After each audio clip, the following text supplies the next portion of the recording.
So as someone who specializes in the connection between religion and literature, one thing I'm always on the lookout for is religious words being used in non-religious contexts. So people will describe a political position as dogmatic, or they will say that, the orthodoxy of veganism. And when I hear dogma and orthodoxy, I think, okay, this is a place where I can use the tools of my trade, religious studies, to help us understand something that doesn't really look religious. So there's a lot of ways in which I see the sorts of connections that I'm making coming out in people's everyday life. A really great example is Halo Top ice cream. That's a really sort of illustrative example of how people are using religious tropes, like a halo, or being guilt-free or sinless, to talk about how you eat. The truth is there's a lot of people out there who really feel the same kind of oppressive guilt when they've eaten something bad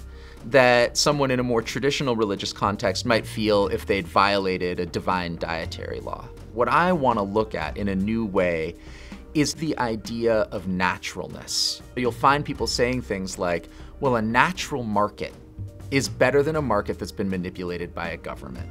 Then you'll have people in a totally different context saying, well, a natural food is better than a food that's been manipulated by scientists. And what I want people to understand is that even though these are very different contexts, the thinking, the idea that what's pure and natural and spontaneous is good and holy, that kind of thinking is the same.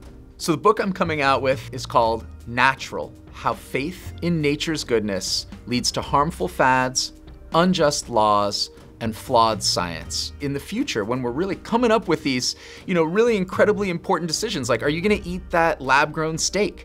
Are you gonna opt for, having the baby with the genetically altered immune system, or are you gonna have a natural baby? These questions are right around the corner, and so I'm hoping that my book can make for better, clearer, more humble conversations about the importance of naturalness in our lives and what we do and don't know about it.